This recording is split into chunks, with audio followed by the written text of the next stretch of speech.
Today we've got Tez. Yes, sir. And Tez, I've known you. I followed you. I got emails from you a while ago when you first started wholesaling. Yes, sir. And from there, I remember having coffee one time. We have coffee in Guthrie every Thursday with some investors. Okay. And they were like, did you see what Tez did? He started this coaching program and he blew it up. Oh, wow. So then you were kind of like, all right, he's not just a wholesale guy. Like, he actually is pouring into people. And he's creating more entrepreneurs. And that was when you really started getting my attention. Okay. But we have this podcast. Yep. And we want this podcast to be about inspiring people for intentional living. Yes, sir. To help them handle hard better.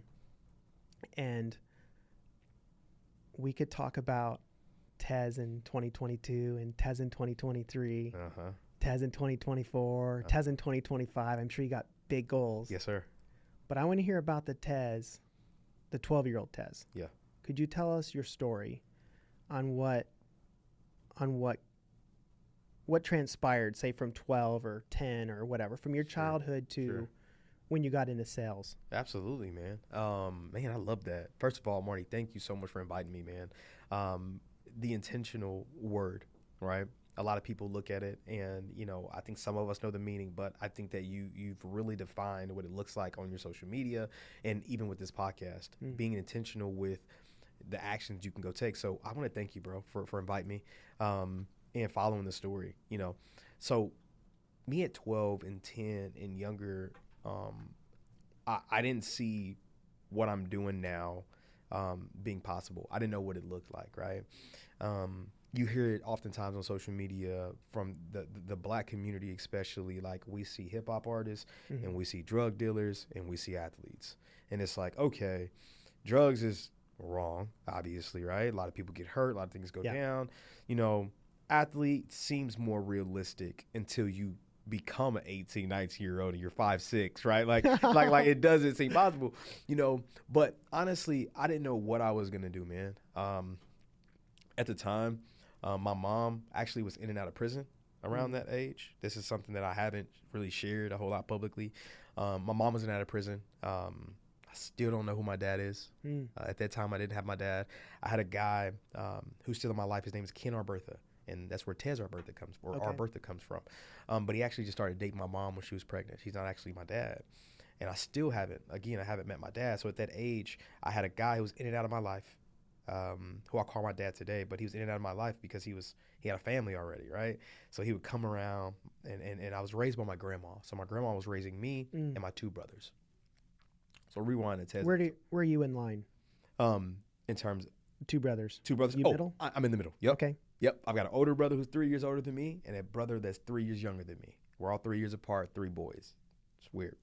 But anyway, so I'm the middle boy, and he would come in and, for birthdays and things like that, and I'm still raised by my grandma. And I noticed that my grandma was struggling sometimes, and, and we would have to move house to house, and I didn't really know what was going on, man, until I got to age like 15, 16.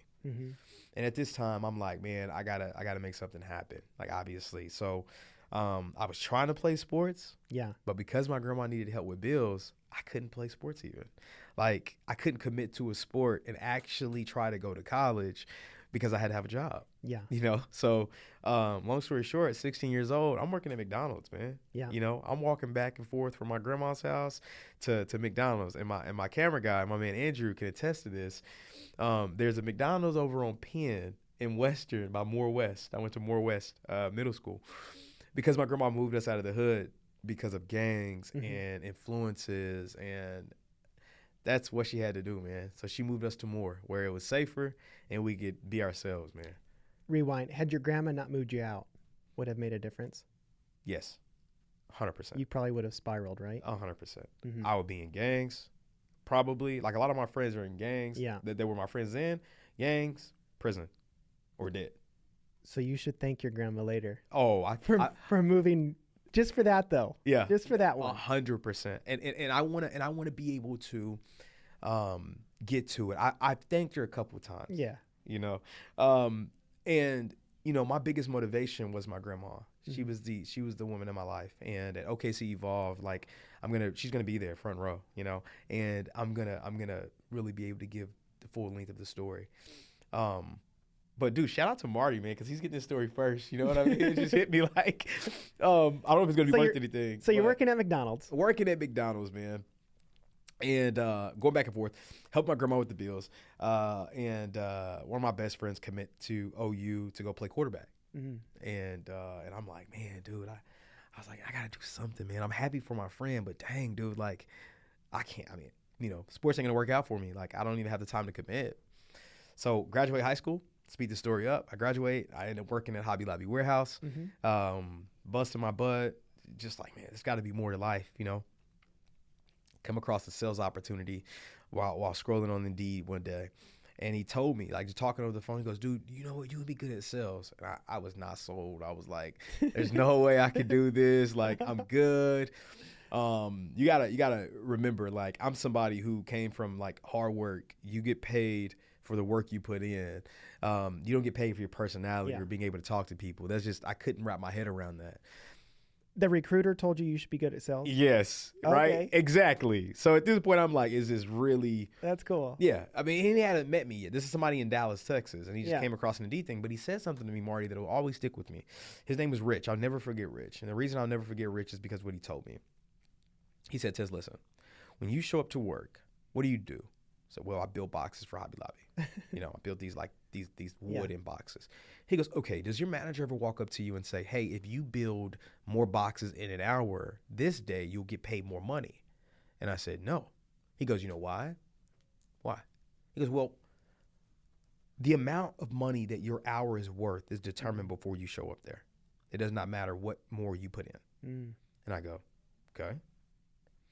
He goes, so do you really think your hour is worth $15? I say, well, when you put it like that, no, I don't think my hour is worth $15. He goes, okay, in sales, you may make a lot of money or you may be broke. You may make none. But it's up to you. He goes, but at the end of the day, when you get paid, you know you got paid what you're worth. And I was like, wow. Like, and regardless of what you're selling, regardless of what it is, I had to give it a shot after hearing that. I was like, I just believe in myself enough to at least try it. I mean, he goes, okay, let's give you a shot. And I gave it a shot, man. Before I knew it, and rewind, my grandma was actually working at Hobby Lobby too. Okay.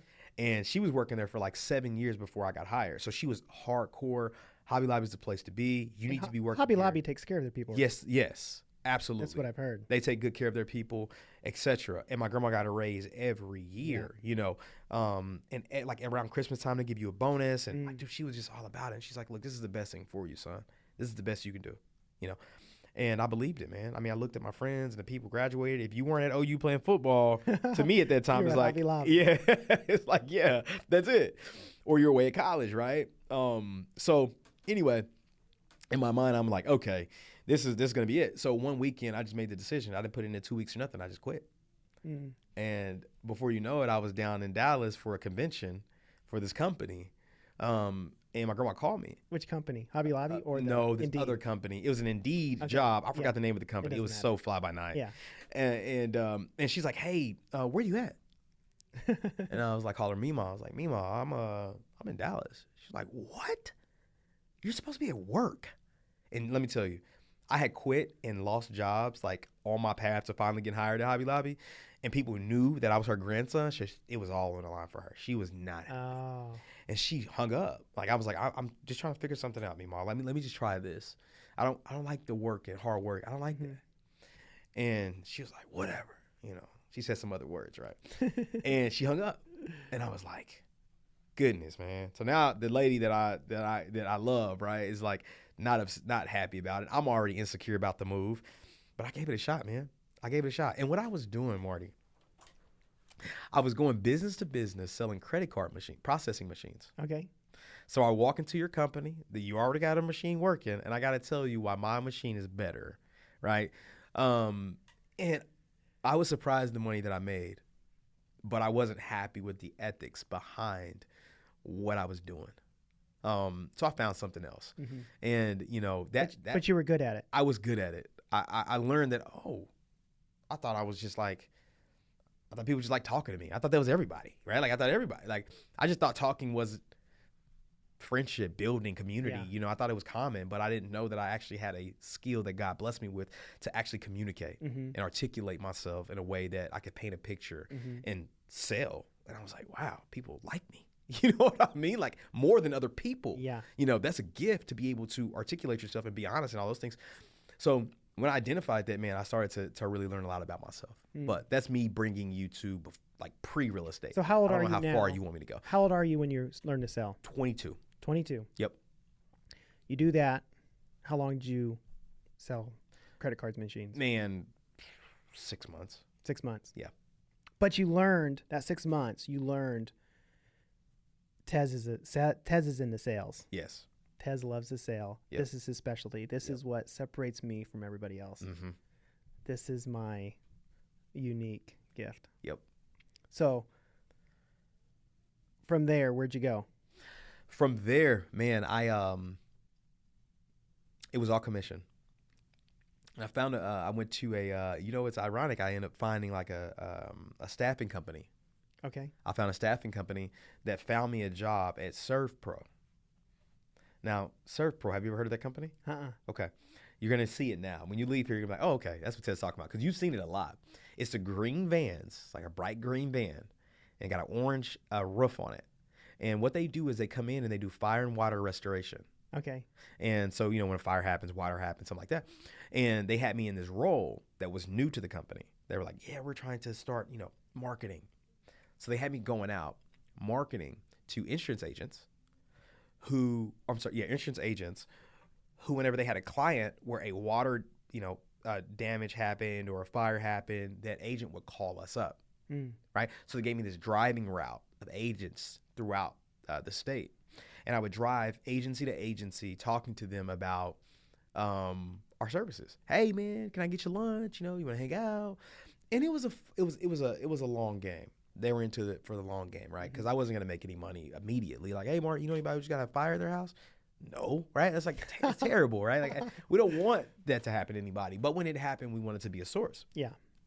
So I was just providing that service for about probably about a year. I had worked there. And full transparency, like up until this point, that's the longest job that I had. Really? Yeah. Doing that. It was easy. I mean, I got paid salary and commission. What made that stick for you? Was it you growing up? Was it the job itself? Was it you learning who you were? What prompted that year of stability? Dude, good question. It was 100% me being tired of jumping job to job, also being appreciated. But more than anything, Marty, like my life at that time, I had a car and a 1-bedroom apartment. Life didn't get more difficult than just making my rent, paying my phone bill, and paying my car bill, right?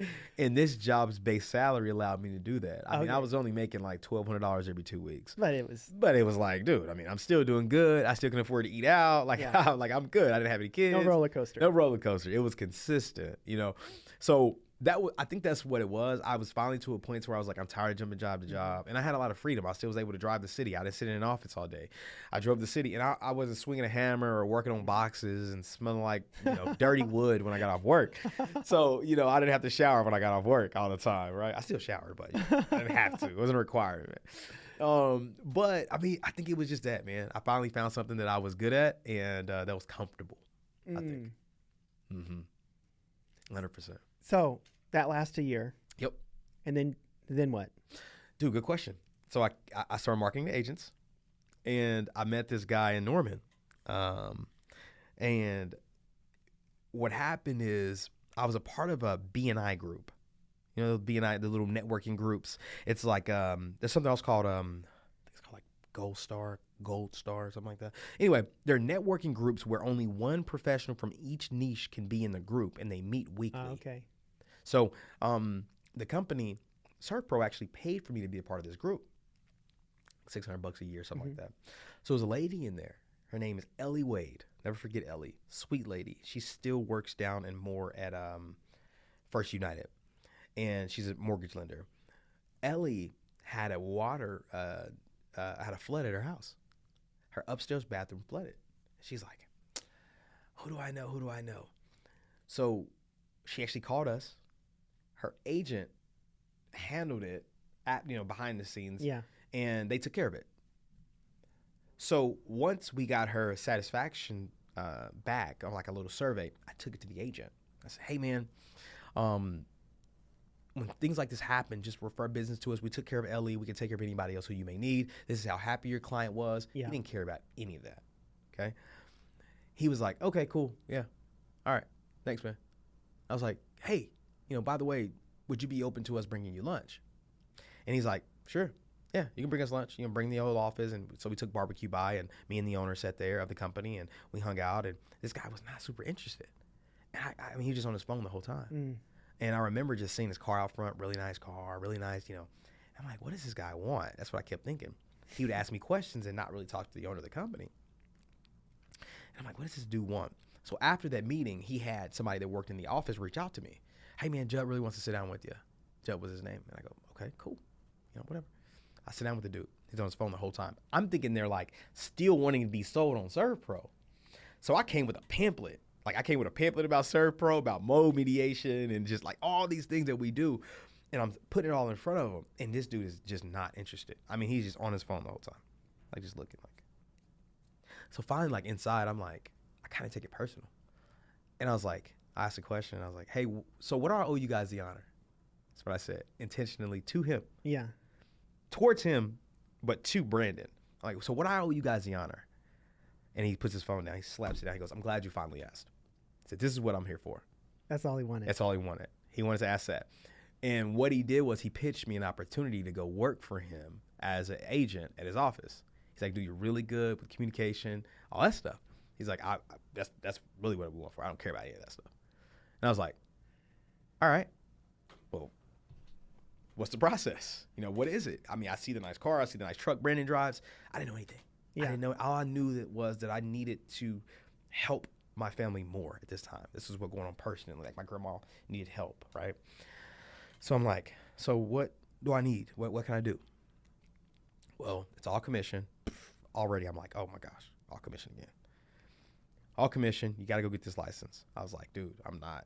I was like, dude, I'm gonna be honest. I just started this job like a year ago. I like this job. The people are good, and all commission just scares me.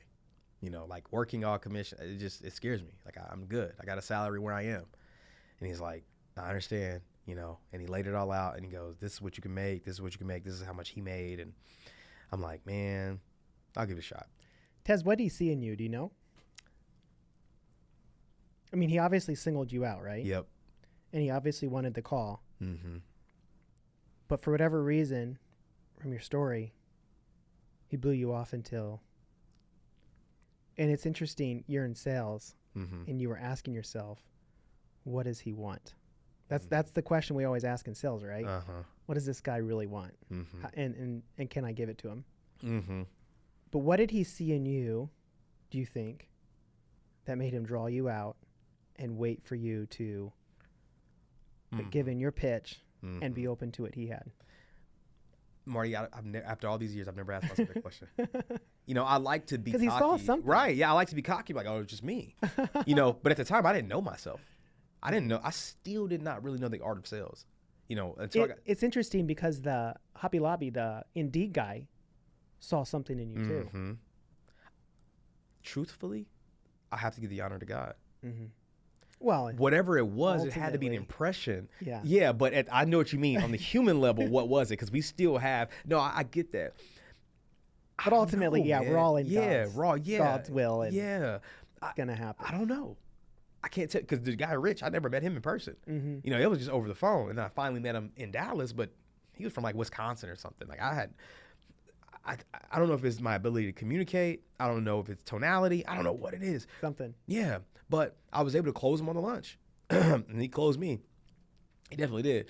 And he's like, hey man, this is what we had to offer. This is it. And I'm like, okay.